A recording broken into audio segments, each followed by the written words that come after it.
public in politics. Oh, nice. Yeah, so I may make an intro so you get to know. Yeah. She is in Rice. Oh, that's amazing. Thank you so much. When I see her again, public Yeah. definitely in politics. Oh, nice. Yeah, so Yeah. I may make an intro so you get. I'm Oh, muting it's like, and okay. do this live. Okay, people. I'm so Okay. excited to see you guys. Yeah. How is Dylan? How is Dylan's summer so far? Dylan, hit. Hey, Dylan, how is your summer so far? it's been good. I got back from China about a week ago. Oh, you So, went to China also. um, Yeah. Yeah. in about a week, I'm gonna be counselor at a Chinese youth camp. It's been doing something I've been doing for a few years now. This year's gonna be my last year doing it because I'm a senior. So, Yeah. I'm so glad you guys get to do this because I met some friends and I asked them, what are your kids doing this summer? They said, oh, sleeping.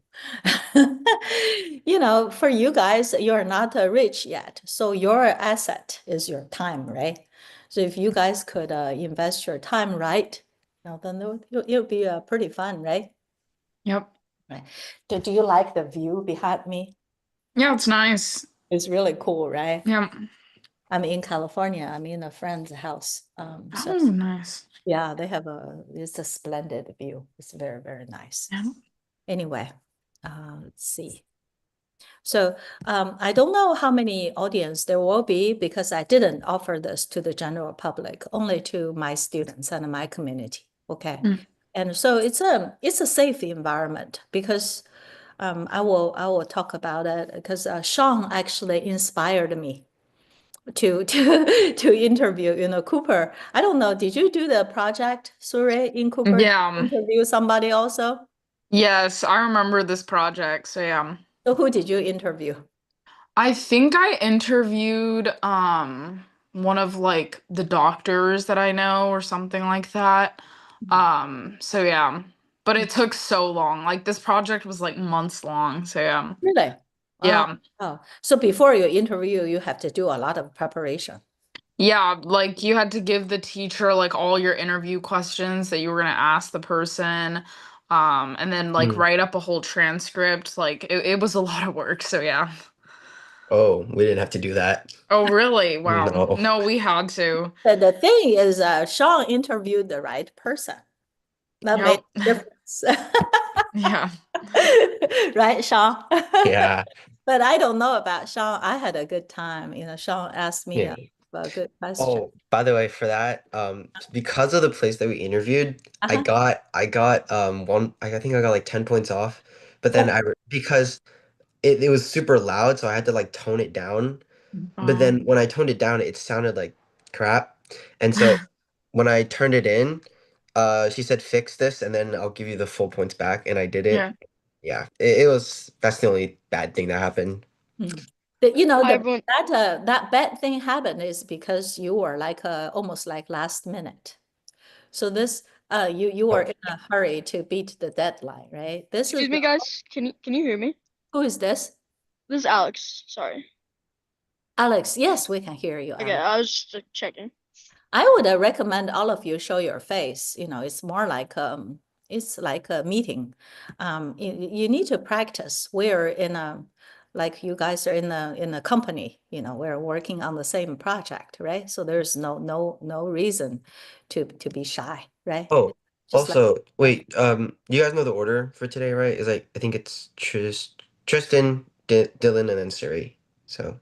Yeah. is there you wanted to have an order? I Yeah, almost like yeah. you can toss a question and see who wants to answer later on, right?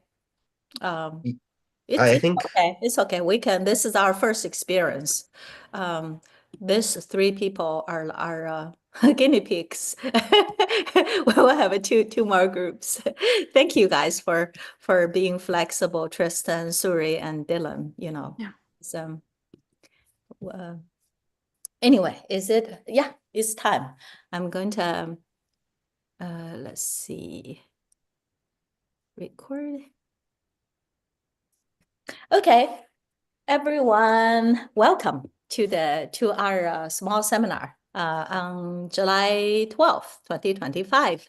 The reason we have this is because, every year we have excellent high school graduates. What I did in the past, I would, announce to the general public. And because of the universities they're going in is so attractive, and then it attracted a lot of attention. So, but what disappointed me is at the end of our meeting, and there were, basically the Q&A section was dead because the kids were not asking questions. And, some parents asked the questions. I don't think it was high quality to promote thinking. So this is I was thankful to Sean. Sean gave me the opportunity and the idea because he interviewed me for his school project, and it turned out I was talking to myself. I said, why do I constantly, just not think of? I have such smart students. They can ask such intelligent questions. Not only they learn, and also I reflect and I learn from my students all the time. So this, another thing is, you guys see Suri, Tristan, and Dylan today, and in 1 year or 2 years or even 3 years, I have a few middle schoolers. I'm not sure if they're here, and it will be your turn, and you can come here to share your high school experiences and to motivate the young students. Won't that be wonderful? And I think it's really great. Right now, I am in Silicon Valley. You guys are welcome to come to visit me when I'm here. So if you come here, there's just a complete different atmosphere than from at home, because I live in the suburban town. Most of you have been to my home. Everything is peaceful and quiet. It's like a big warehouse to raise kids, right? So, but for young people and in the future, I would like you guys to go into college or go into your future next chapter, be open-minded, and you have the capability to connect with your peers, and you can collaborate together and do something wonderful, right? That's I would like to see. That's what I'm working hard on. That's why I'm encouraging collaboration. I'm forming teams, and we can work together. Winning or losing actually is secondary. It's really not that important. So for the speakers and for the interviewers, this is a pretty safe platform. So, if you guys have questions, I encourage you to show your face and step in and ask away. Okay, so without further ado, I'll just, how do I cannot highlight people, right? We have 3 most important people here today. Suri. Suri is a girl who is born to lead. So I would like you guys to toss up some questions regarding to leadership. She has the courage, and she doesn't mind working hard for a good cause. I had a lot of respect in that. And Dylan ranks #1 in a large public high school. You know how big it is, right? And how competitive the class ranking. So if you guys have anything, regarding to academic, that's him. And the Tristan is such a, when I still remember the day I met Tristan. Is such a polite guy and with a high intelligence. Mr. Bill kept talking about how smartly done Tristan's essay. Tristan is musical, is sporty, and is studious, just a very well-rounded person. Okay, guys, so should we give each student like a few minutes to introduce themselves, self-intro? Then I'm going to hand the podium to Mr. Shang Su, who interviewed me. And Sean is leading a group of students also. And, whoever who has collaborated with Sean and who has worked on the questionnaire, and feel free to chime in. And anyone who hasn't, participated, and because we have 2 more seminars next weekend, also August the 2nd, and you're welcome to join them to interview, right? So anyway, girls first, Suri. Okay, hi everybody. My name is Suri, and I currently live in the Woodlands. I've lived in the Woodlands my entire life. I go to the John Cooper School. Just graduated on May 27th, and I'm heading off to Rice University to study political science with the intent of doing like law afterwards. And yeah, I'm just super excited to be, talking with you guys because I used to watch these back in like 9th, 10th, and 11th grades, and it just feels pretty surreal to be, invited to speak to you guys about my application process and really everything in between. Thank you.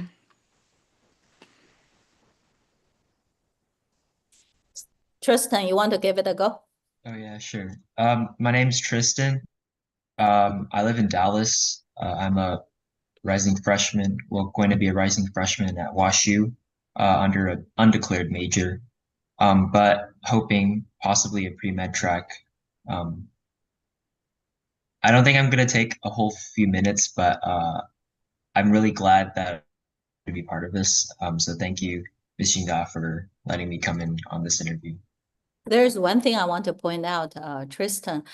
Many of the students right now is working on the Eco Wellness program, and if you're working on, I just let you know, Tristan. The first year he was a performer, and then gradually he moves to the front of the house. Then he became the vice president, right? So if you are talking about the leadership and personal growth, and that's a great example. Yeah, Dylan. Hey, I'm Dylan.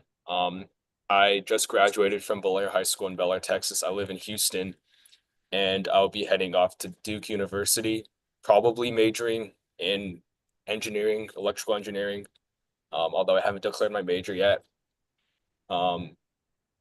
And yeah, I just like to thank Jingda for coming here and the 20 plus 30 or so of y'all who care a lot about your college apps.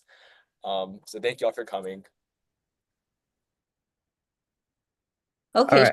All right. So before we begin, I'm going to be interviewing each person, and it should take around 10 to 20 minutes. And during the first bit, feel free to like type any questions you have into chat while I'm interviewing them. And then Alex, right? I think say hi, Alex. He will be kind of like writing them down, and then at the end of the 10-minute segment, it will be he'll be announcing and asking these questions that you guys might have typed, and we're doing this just in case if like I've already asked questions that you may have, and yeah. So we're gonna first start off with Tristan. You've already given a quick introduction of yourself, and basically, I've kind of gotten to learn a little bit about you from other people. And basically, from all that, I've kind of learned that you kind of prioritize extracurriculars, especially in a survey that you filled out a while back. So my main question is like, how did you like kind of choose what extracurriculars you like really wanted to do, and like kind of how did you build a passion for them in your high school years? Yeah, sorry, I cut out for a bit there, but I think for myself personally, extracurriculars were some of the most important parts of my application. Um, Specifically in my case, I focused a lot on community service, but the difference is how you make that stand out to colleges. Any person can do a ton of community service and call it a day. Actually, in Rays of Light, community service project I used to work on, we worked with kids, and maybe a quarter of the people I saw there were just there for the service hours.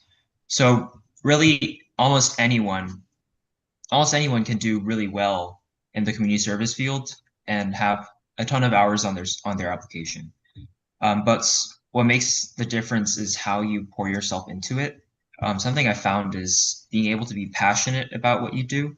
So it's not just community service, it could be robotics, it could be a math competition. But as if you can demonstrate that you have passion in what you're trying to do, then that demonstrates to colleges that you're not just there for the prestige.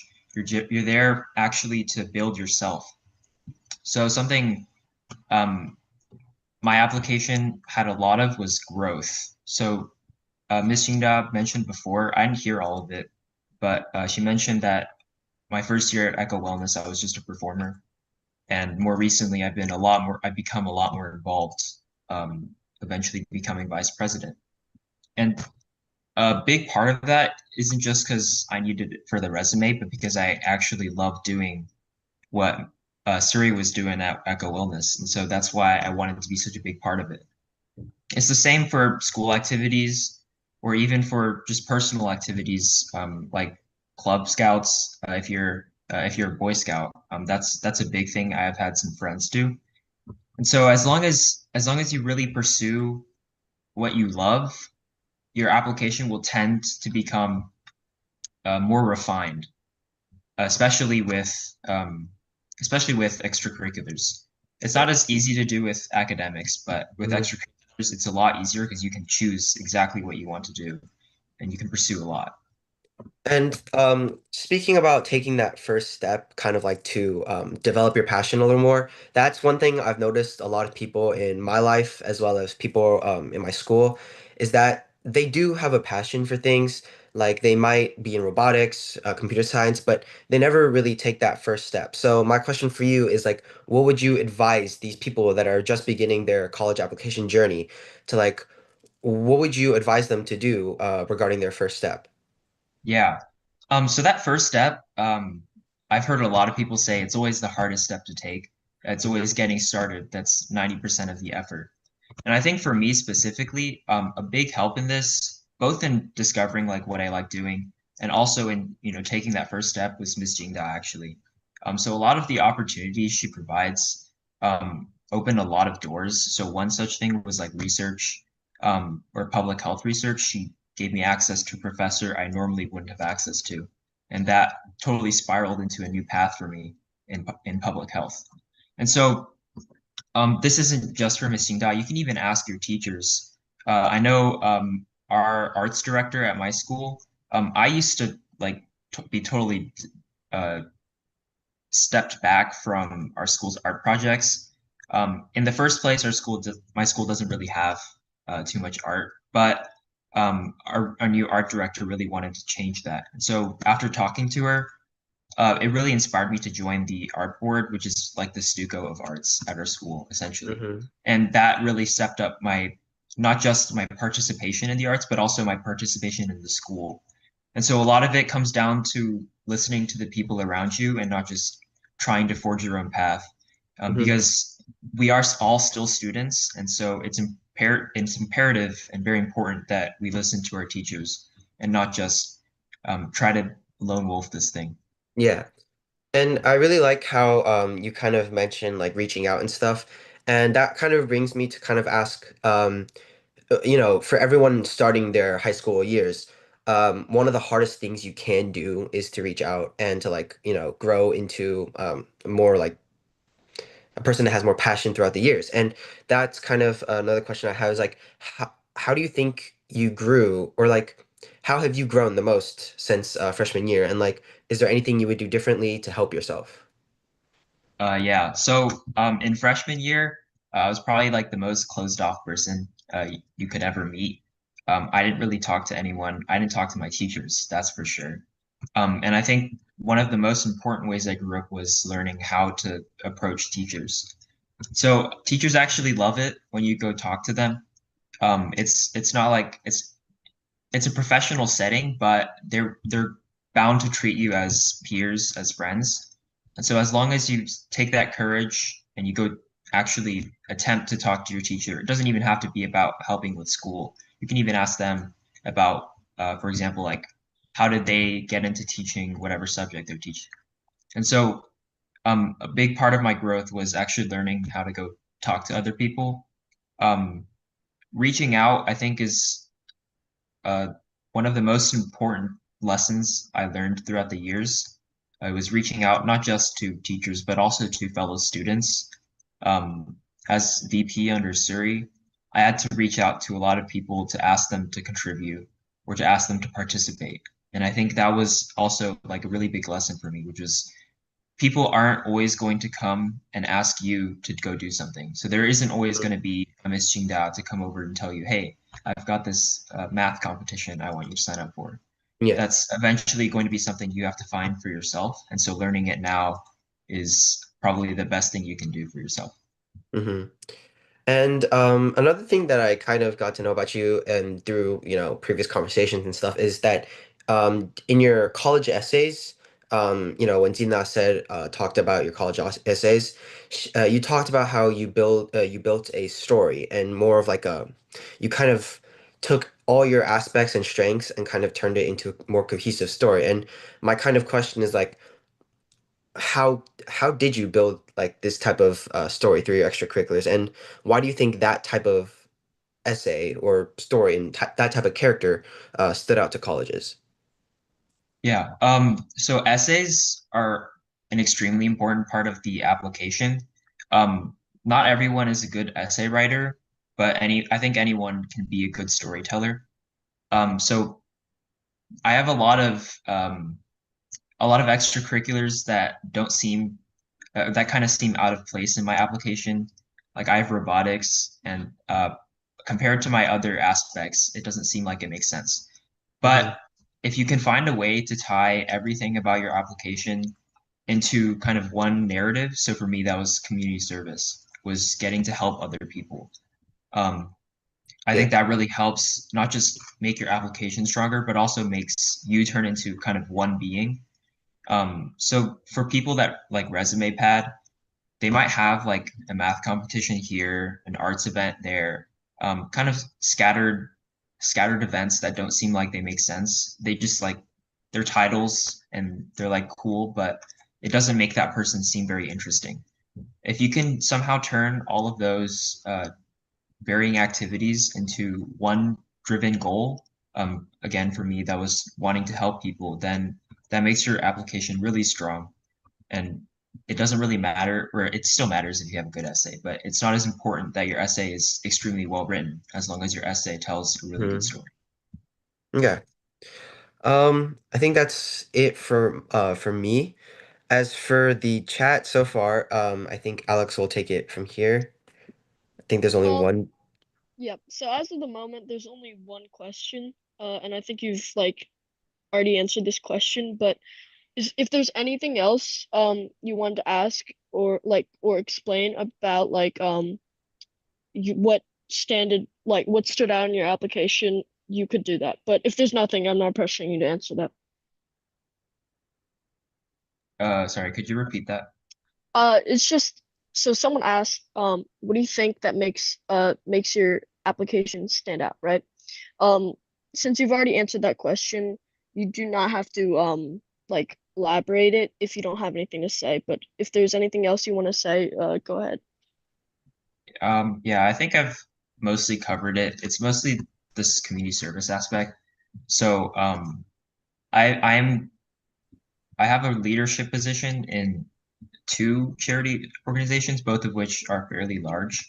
And I didn't start out that way, so a lot of my application was about growing through the ranks, pretty much, as like kind of a standby or yeah, a passersby in these two organizations to becoming someone who actively participated. So yeah, growth and community service were kind of the biggest parts of my application, I think. Okay, I see. Thank you.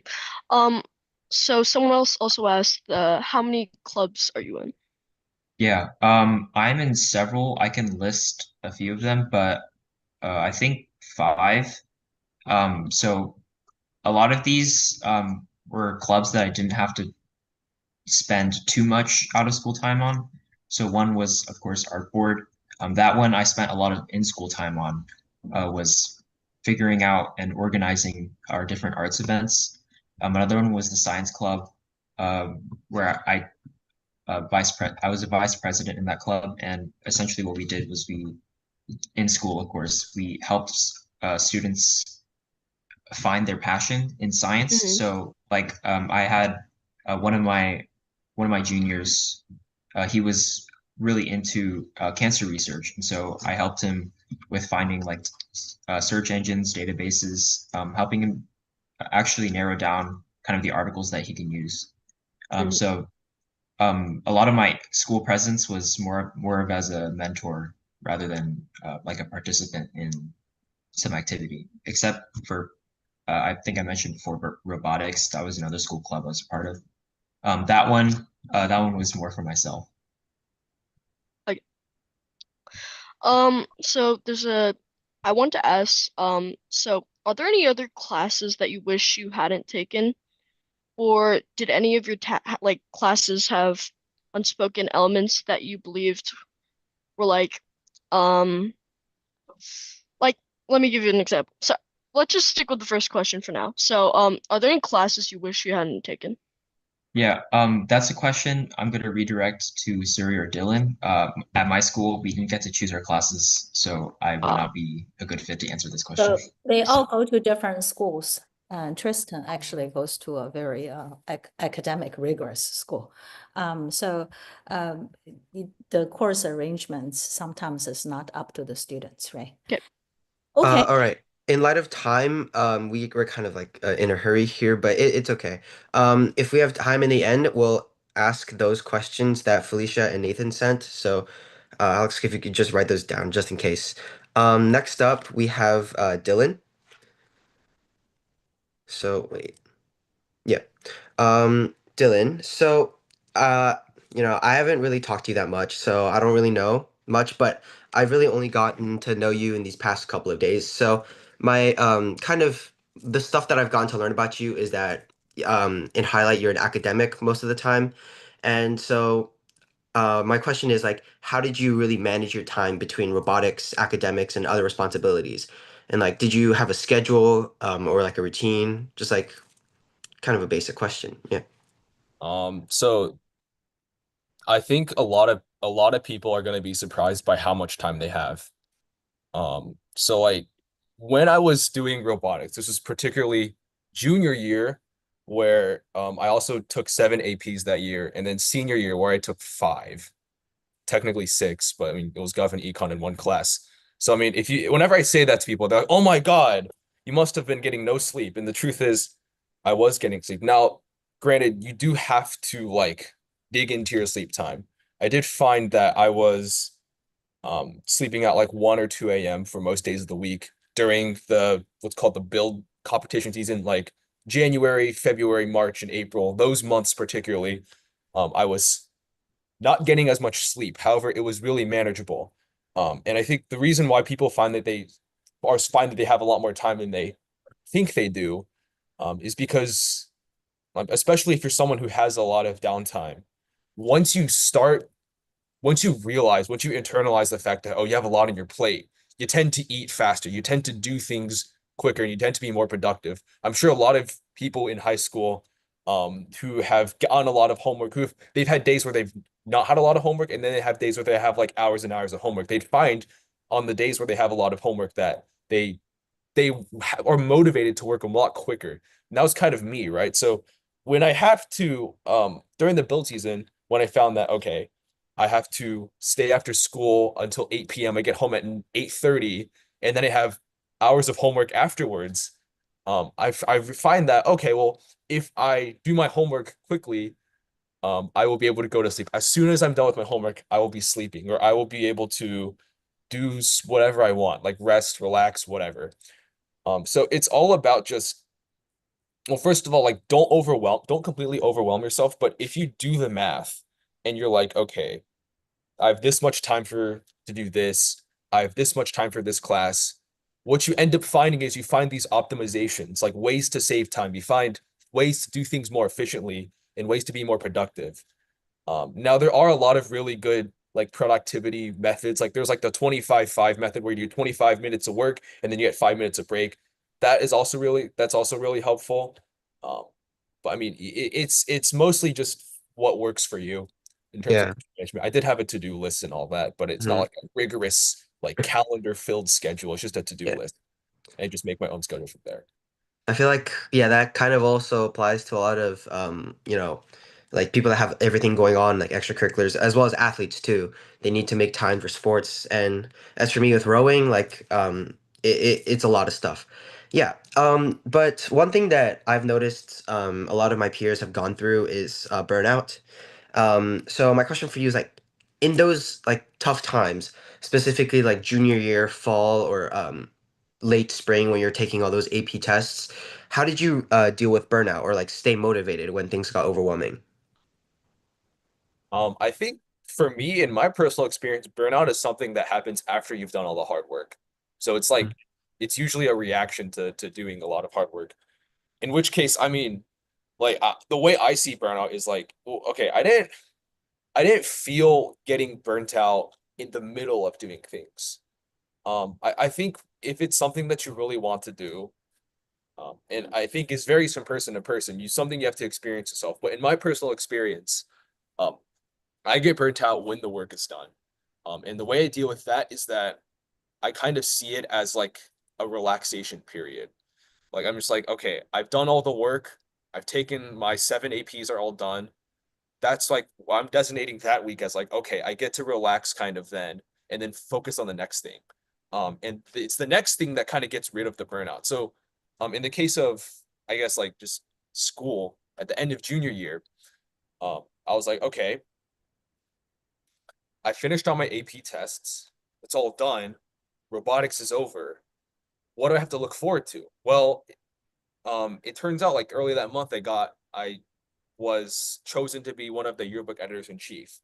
I've been in yearbook for 2 years at that point. I was at my junior year. It's like, okay, that's something to look forward to, right? I get to work with all of my other peers who are also editors in chief. We had a lot back then. And once you have like this period of burnout, um, that's when things get better. When it comes to Nice. losing motivation, I kind of want to add like motivation and losing motivation's to me a different thing. That's like when you're doing something and you don't want to do it anymore. And Hmm. at that point, I think when it comes to losing motivation, you have to like kind of step back and just think about it, maybe for a few days, maybe for a few weeks. Just think, okay, if I were to keep doing this, would I be better off than if I were to just quit or kind of take a step back from this activity? Once you weigh like the pros and the cons, because it's different for each activity. Like some activities, you could take a step back and nothing would happen. But for some, like a leadership position, like if you're like the president of something and you take a step back, then that's when you have to have a real conversation about it. Yeah. And there's no easy solution to losing motivation. It's kind of Hmm. just you kind of just have to kind of respond to it. Like you could, Exactly. Yeah. it might get your motivation back, you might not. Either way, you kind of have to just deal with it. Um, Hmm. and then try to adapt to that. I feel like in for a lot of people, I think habit builds motivation. That might be for some people, like they do something over and over again and they just like, get motivated. So I think at least that's what happened with me and for me in my activities. Okay. So we've come to the end of the direct questioning. So we'll go to questioning from the audience. Alex.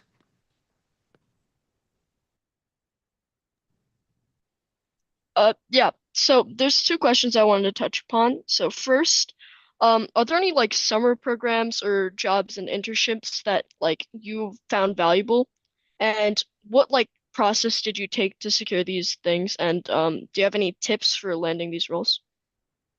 I'm not like particularly like an internship warrior. I'm not sure if Tristan or Suri would have a better answer to that. I think in this case, like there are some opportunities that during the summer that not me, but my peers also did that they found really enjoyable. I think it's just you just go out and find them. Like it doesn't have to be related to your academics. It could be like as an example, I mentioned a Chinese youth camp. That thing's only a week long, but there's also weeks of preparation before and afterwards. And it's something that I really enjoyed. And if it's something you enjoy, then like by all means go for it. Like because it's something that like even if it's not related to your academics, it's something that you could write about. It's something that you can make a story out of. It's an essay topic, pretty easy one. So I mean, I don't think summer programs are necessarily required. They're definitely really useful if you find something um, that's related to your academic field or not related, but something you still really like. If I might add something, so aside from summer programs that Ms. Jingda might offer, uh, something I recently learned was that schools often have a lot of summer programs.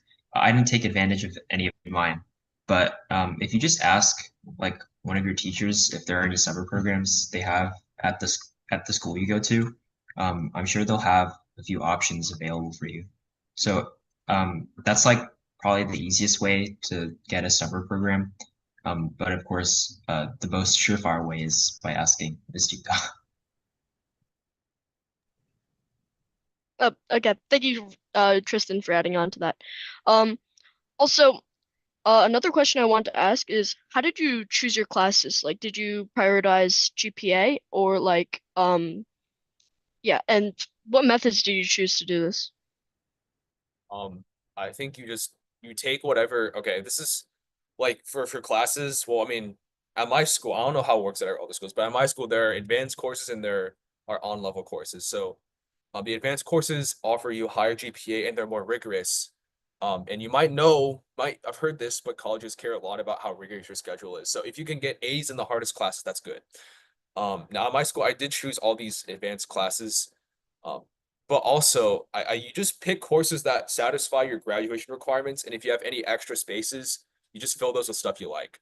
So in my case, I did like the four cores. So 4 years of four core subjects, and then I added on like I did AP Computer Science Principles and Computer Science A. Um, and then I also did like a yearbook also counted as a course. Um, and I believe I also did seminar and research, and like just these like extracurricular activities, or not extracurricular activities, these electives, are mostly you're free to pick. Though there is like a fine arts requirement. It depends on your school. I'd say just pick what satisfies your requirements and gets you the most rigorous schedule that you can handle, because you don't want to get bad grades in the hardest classes, because that just means that you picked the hardest classes and didn't do good at them. So just pick what you like and then pick what satisfies it, and it shouldn't be too big of a deal. Um, you are going to run into some hard APs, if you choose the advanced track. It's just something to like. You're going to have hard classes, or comparatively hard ones. Sorry, Alex, for the next question, I kind of wanted to combine it to like, shorten a little bit. Mhm. But Dylan, so what were some of your hardest APs, and do you think that taking AP classes that don't align with your interests are worth it? Is worth it if it's in. So at my school, like at my school, your options was either AP course or on level course, especially for your junior and senior year.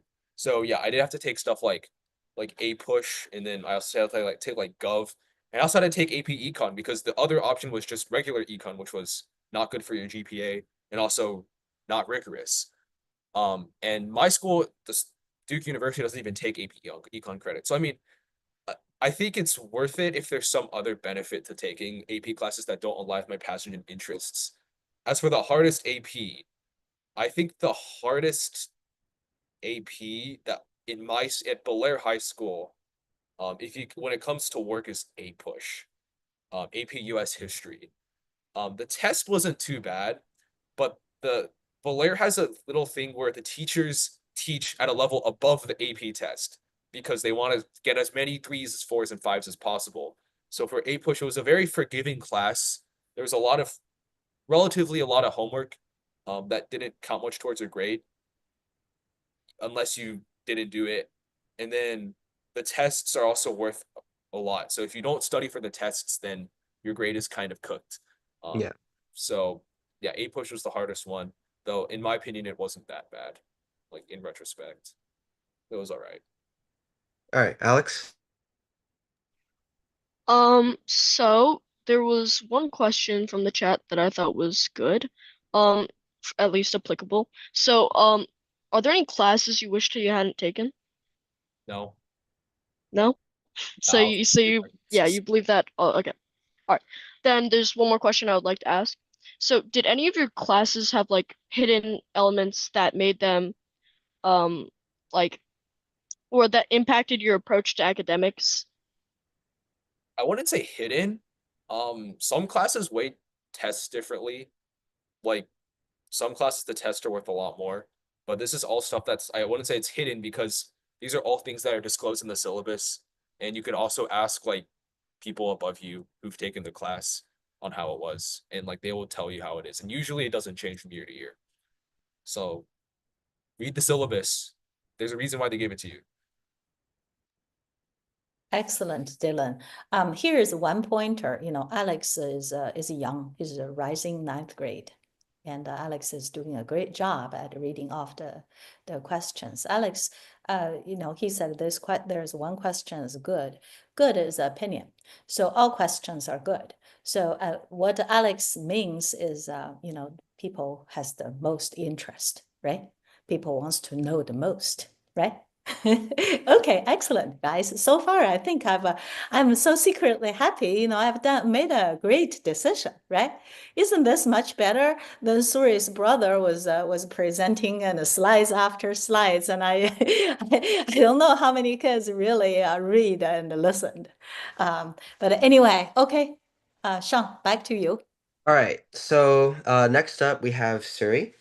So Suri, I mean I go to your school, and then I was in band with you, and I know that you're all I really know is that you do a lot for school spirit and stuff. But also is that you're a really big role in the community, especially with leadership and in clubs and stuff. So my question is, when you first started taking on these leadership roles, what really helped you feel confident and connect with others? Yeah, that's a great question. So honestly, I think like starting ninth grade, I knew one of my stronger points about my personality was my confidence in public speaking, and overall just, the ability to bet on yourself when you might not have the exact criteria to meet, said leadership role. And so for me, a lot of it was just first of all, in school, I made sure to like join all the clubs in the beginning, take a look at what I was interested in. And then pretty much towards like second semester of ninth grade, I kind of honed down like the couple clubs that I wanted to be in leadership of. And so in ninth grade, I actually became a club president for the Spanish club. And at the time, obviously that was really unheard of because at our school, we tend to prioritize seniority, like not really um taking a look at the resume part. It's more just like whoever's the oldest in the club like probably will get a leadership position. And I think like just taking a look at that, a lot of my leadership process was just thinking about like how much I wanted said role and whether or not I was willing to do anything to get it. So a lot of the times I did have to ask sometimes an uncomfortable question of like, I'm really interested in wanting to be on the board of this club. Like, how do I go about that? And Hmm. do understand that I think a lot of the times that leadership can be seen as like, oh, you just want the title and stuff like that. But for me in Hmm. particular, like obviously like yes, to some degree like having the title is beneficial for applying for future leadership positions, but it Yeah. really just trained my overall confidence about the future roles that I'd accept. And yeah, it's just I think overall just like learn to be confident in just the person you are, regardless if you have that award that backs you up or like that GPA and stuff, and Hmm. just kind of bet on yourself. So yeah. Yeah. And for my next question, it kind of really reminded me of, getting a group project and then you're the one doing everything and then you have Yep. people on the side not doing it much. Mhm. But and like you kind of have to step up and be a leader in that group. And that's kind of what the question is based around is like, have you ever made a mistake and as a leader and what did you learn from it? Oh yeah, for sure. Like countless times because I think every role you take on is different, and I think the thing that sets like the better leaders up for success, or like a leader that's easier to, cooperate and communicate with, is someone who's able to adapt to the situation, or quite literally just, say like, "Hey, I might not be the best person to solve this issue. So do you mind helping me out?" And like a lot of the times for me, I turn to like Tristan and Nolan for help, like in Mhm. Echo Wellness, and just, ask them, hey, can you step in and help out for this? Because I don't think I'm the best person to ask this question to, or you guys might know a little bit more about this person, so you can communicate on a more personal level than them. Hmm. But honestly, overall, all throughout those mistakes, I think the one thing is like, you know, it was never so much about like always like feeling bad after you've made that mistake, and like just um thinking about it too much and over analyzing it. It was more about, hey, like what can I learn from the situation to prevent it in the future, and like whoever's gonna like take up my role next, like how do you prevent this from happening again. And honestly, it just kind of gives you life lessons about things in general, and that's why I would definitely contribute a lot of my personal growth to like these positions I've had. Hmm. Yeah, and as like a member of a couple of clubs at John Hmm. Cooper as well, Yeah. I've noticed there can be a bunch of um, like a lot of people having problems, like leadership gap in leadership sometimes, Yeah. and that kind of brings me to ask, how do you think you handled conflicts within a club or these type of organizations? Yeah, so I think at school clubs in particular, like I think the one thing that everybody has to understand is like popularity feeds a huge role into whether or not you're gonna get like that board position, because a lot of the clubs I know are like just elected like by the Hmm. students. Yeah. And so obviously when you're dealing with situations, you don't want to, put anybody down or make anybody feel uncomfortable. But sometimes, you do need to have the professional conversation of like, hey, I think that, you could be maybe helping out a little bit more. Not in those exact words, but just understanding that sometimes, we do have to do the unpopular thing and have those conflicts be addressed. But I think overall, sometimes it's just endurance. Like, everybody in senior year, I know for a lot of the clubs at my school are basically like not going to school, or like, Yeah. they're not doing much work. So Hmm. I think, for the underclassmen, it was just like, let's suck it up and, pick up some of the work that the upperclassmen aren't doing right now. And honestly, I think, that's something that you're going to have to deal with in real life, and just learn that I think to a certain extent, it's okay to just accept that and move on. Because in life, like you have to get to that place, that higher up place first before you can really um like take a chill pill. And so I think Hmm. that for me, I just kind of understood like, what, sometimes I do have to kind of suck it up and do the extra mile if I really want this position, and I was just willing to do that. Yeah. That's actually really interesting. And Hmm. another thing I really also wanted to cover is the starting something that you kind of thought on your own. Is like Hmm. this is a pretty broad question for like real life and stuff, like Yeah. life lessons, especially with creating something new that a lot of people Hmm. have already done. And I think one thing that I used to do in when I was in like middle school with the clubs and like that Hmm. is I kind of started my own little tiny rocketry club in my old school in China. Nice. And for a lot of people I know that want to start clubs, they don't know how. Yeah. And so how would you suggest getting others interested and involved? Yeah, so I would say first and foremost, understand how like your school admin approves clubs. Like our school administration is set up in a way that like clubs, it's definitely hard to get approved. But I think like if you have a good purpose behind it, and then our requirement was having like 10 signatures, Hmm.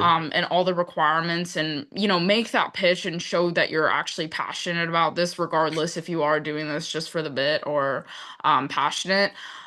Just go ahead and go through the school system, see where that goes, because I know that always takes a really long time, just because school administration can be busy with a lot of things. But the point at the end of the day is like you started something, right? So Hmm. one of the clubs, Spanish club, like we really didn't have that many people. I think for some of the meetings it was just like 5 or 6 people. But the point is that like I made impact in the community. Like we were able to host events, go up during assembly to talk and stuff like that. So never Hmm. let the amount of people who are like in the club or what they do necessarily impact your emotions all the time. I think for me Hmm. it was just mainly like I want to start something, period. And honestly, if you guys are along with the ride, like that'd be great. But if not, like, I still gotta continue my goal forward. Yeah. And so yeah, I would just say, like Tristan said, I think the hardest part is just starting. Like, Yeah, I don't definitely. necessarily think that there are as many barriers as one thinks that there Hmm. are for starting a club. I feel like, yeah, that's a really big kind of overall theme for what we've talked about today is mainly that Yeah. taking that really first step is Yes. super important. All right, so now we've kind of come to the endish of this segment. Hmm. So what we're gonna do is we're gonna open all the speakers. So Tristan, Dylan, you guys can open your mic. I'm actually gonna pin you guys and put you in spotlight. But what we're gonna do is Alex will find or actually we'll ask more of the general questions or any of the questions that are applicable to Tristan, Dylan, or Suri, and you guys feel free to answer. And we'll be ending at around 14 in 14 minutes, so keep in mind of time and all that. Yeah, Alex. Okay. So since Tristan's already mainly answered this question, this is like mainly directed to Suri and Dylan. So what do you think that makes your application stand out? Honestly, I think for me it was the leadership aspect, just because that was like quite literally the theme that you could see in my application the most.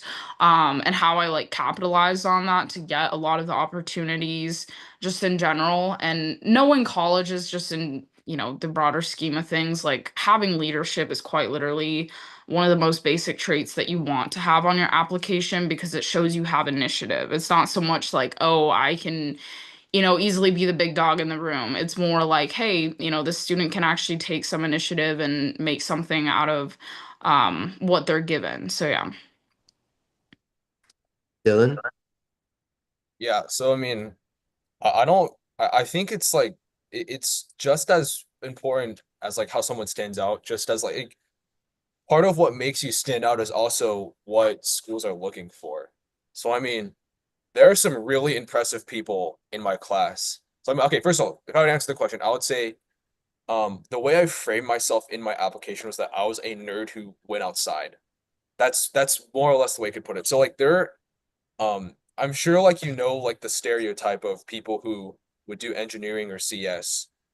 It's like the type of people who stay inside in the basement, and they don't go outside and they don't shower. It's a very unfortunate stereotype that doesn't apply to a lot of us. Um, and I, but it, I, what it, but I will say that a lot of people who pursue STEM do tend to be focused on like their own work, and I think that's very respectable. It's the ability to just concentrate and focus and work in solitude is a possession that it's a trait that a lot of people most people don't have. Um, Unfortunately, I don't think that's what colleges are looking for. So like when schools admit students, they want to admit like a class. This is from my understanding, of course. Take what I say with a grain of salt. They want to admit like a cohesive class of students that'll be the best and who they think will be successful. And I guess right now this might not be the case in the future, but usually the people who are most successful are those who go out and they do leadership and are, for lack of a better term, smart. And I think the fact that I framed myself as someone who went out and someone who took on leadership roles, and was willing to fight the big fight and persevere, while also having experience in academic competitions like math and robotics competitions. I think that's what when I stood out. I can't say for sure. Mhm. That's how I framed myself, and that's what got me in. All right. Yeah, that's pretty cool. And by the way, just a quick thing, Connie, I think we kind of asked that question, so I don't know. Yeah, but then the next question is, do you value volunteering projects, activities, or summer jobs that may or may not be related to your interests or field of study? I Uh, mean, oh, You go. Sure, you go first. You go first. Okay, thank you. I would just say, like, any of those experiences in generals, you should definitely aim to have on your college application. But I would say, just to make life easier, like, try to aim them towards like the possible major that you're looking for. So, like, for example, like my brother is doing biology at UPenn. So obviously, a lot of his summer activities centered around science in general. So I would say definitely, just to make, your life easier throughout this application process, definitely don't tunnel vision your interests, but have a theme going there, so that it just kind of makes it easier to Mhm. just look through your application in general, just because I know they're reading like thousands of applications a day, and they probably might spend like 5 minutes looking through yours, and each person. So, I think, why not make it easy and really excel in the area that you're wanting to study in. Dylan Uh, or Tristan? Sorry. if Dylan has something to say, you can go first. Yeah, I'm gonna say Tristan. Well, yeah, I've got something. All right. I guess I'll go first then. I think I think value is something that you place within yourself. So the question is like, do you is whether I value programs that don't align with my field of study, and I'd say it depends. So I'm like a very much, if you find it fun, if you think it's something that'll make you a better person, then just by all means do it. I mean, you don't have to be bought. You don't have to like define. You don't have to say, oh, it's not related to like engineering or it's not related to biology. Like, is this gonna help you get into med school? No. Well, then don't do it. I'm not like a big fan of that mindset, because what it does is it like narrows your view of what types of activities are acceptable to you. Because I mean, like, summer programs should be about you building yourself to be the person you want to be. And I don't think, like, a person is not like a job or a major. There's so much more to yourself. And actually, if you do something that you enjoy, then when it comes to stuff that like academics and things that are more work adjacent, you might still enjoy them, but you also feel more refreshed doing it. Like, I don't think anyone in this Zoom call wants to be someone who has to think about their job, think about their work 24/7. You want to have hobbies, you want to have a life outside of your work. Um, and like, I think just summer programs, like, your time is valuable, but if you value something like a summer program that you think that you're gonna enjoy or gonna make you a better person, then just do it. It's your life. Mm-hmm. Yeah. Tristan? Yeah, mostly what Dylan just said, but I'm Mm-hmm. gonna add, I think there's definitely value in doing things that don't necessarily align with your application. Not everything you do is going to fit your application. So like I had a lot of activities that I didn't even include because they didn't fit the narrative. But a lot of them were also very helpful for my growth personally. There's a lot of behind the scenes work that goes on in activities that don't necessarily match like my bio requirements or my community service, but they're still activities that helped me as a person grow. And Mm-hmm. so Dylan's totally right here. The most important thing out of these summer projects isn't just to pad your resume. Padding your resume is never the goal here. It's always to grow as a person yourself and to develop your passions. And so sometimes that'll take going out of your way to do things that don't necessarily fit what you think you're interested in. Mm. Okay, so it looks like we have enough time to squeeze in one more question. So based on you guys' experience, is there something that you would do better? I think, like, for me personally, probably like start things a little bit earlier or think outside the box a little more. I would say like 90% of my application, like the opportunities I found were straight up just from Google. And so I think, like, don't underestimate the power of just going online and searching up, student organizations to join. Because I remember, I think in the summer of 10th grade, I was like, oh, now I'm interested in like politics. And, I kind of want to go down this path. So quite literally started with a Google search and constantly doing that. And I ended up finding like 8 or 9 different organizations that I applied to, got in. And so, there's just a lot more than what meets the eye out there. And I think like definitely think outside the box, don't hesitate to, I don't know, cold email that one professor that you want to work with. Just overall, I think start early. It doesn't really matter what time you're starting, just do it now so that, there's not really any regrets later.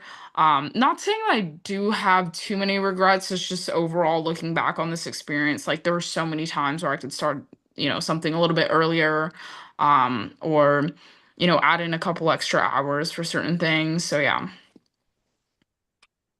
Anyone else? I think my advice, what I'm about to say, applies to people who are going to public school. I don't know how much of this Zoom audience is there because I know Suri goes to John Cooper. Hmm.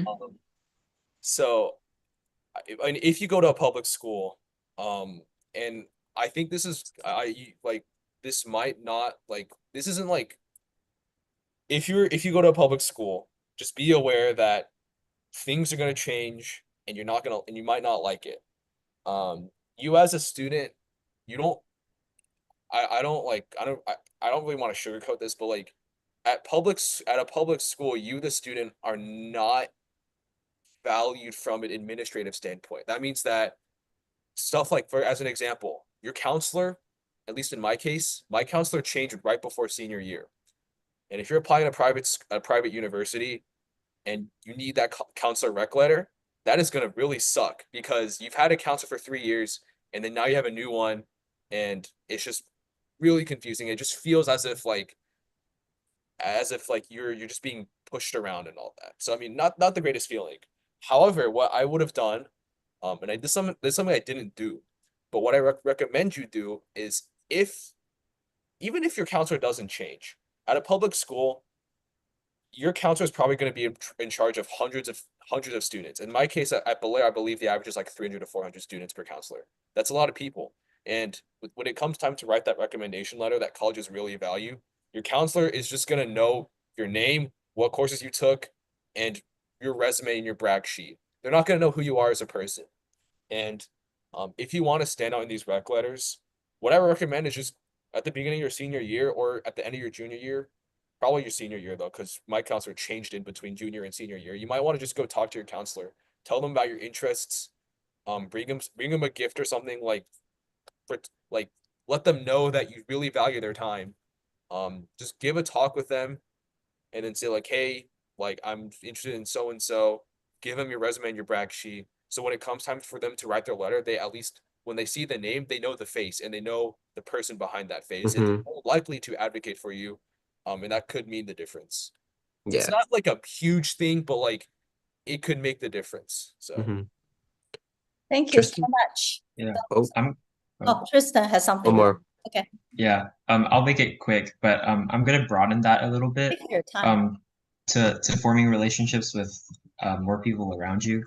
So I mentioned it before, but like freshman, sophomore year, I wasn't particularly active in the social scene.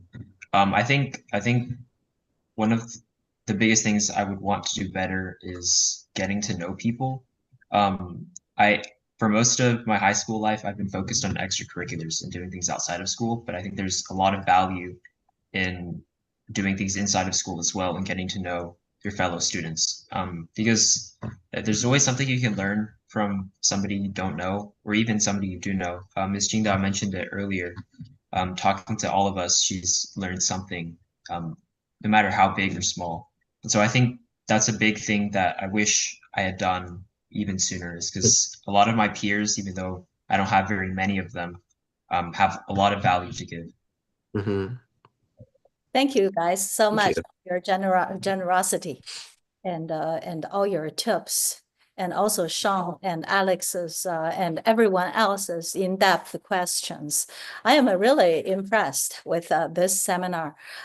So, you know, to engage with people, to reach out, to collaborate is a big part of my curriculum. right? So if the students who are working with me, we formed the teams, we did different things.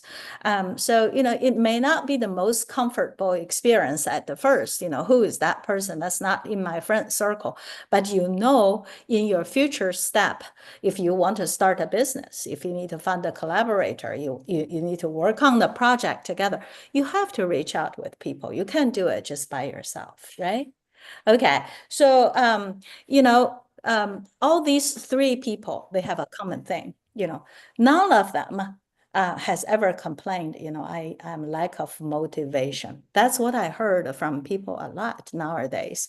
I think the school take it immediately, oh, we can't push the kids too hard because, what if they become depressed? What if they suffer, motivation? Even your lack of motivation, with it or without it, you have to perform, right? And nobody care in the future, I'm lack of motivation, then I don't have a job. Who will said I'm sympathetic? It's really, if you are in short of 20 or 30 points of SAT, too bad. With or without motivation, you have to study hard and get it. That's the only way to go, right? So if you're not doing well in an AP exam, do it well next time, right? Okay, so by the way, you guys are not late, right? Think about if Jinda can start her ballet in age of 53, and you guys can have a brilliant future. You can do anything. Anyway, okay. So thank you all for joining us today. And hopefully you guys will come to study again next week on the 19th. We have another set of group of high achievers. They will share their study experiences. Okay. Thank you. Thank you, Tristan. Thank you, Suri. Thank you, Dylan. Thank you. One last note to Thank you. everybody listening. Yeah, Sorry. I'm listening. Next meeting, it will be similar to this in how it's formatted. We might have a little less time, seeing as it's 4 people next time, and we might put in live questioning from the audience. I Absolutely. will see how we can deal with that with the 1 hour of time that we have. But yeah, just a quick memo. And the questions will be different. Yep. Because, Yeah, they will be. questions are molded because of their responses and their background, right? Yep. Okay, great job. Hey, bye-bye.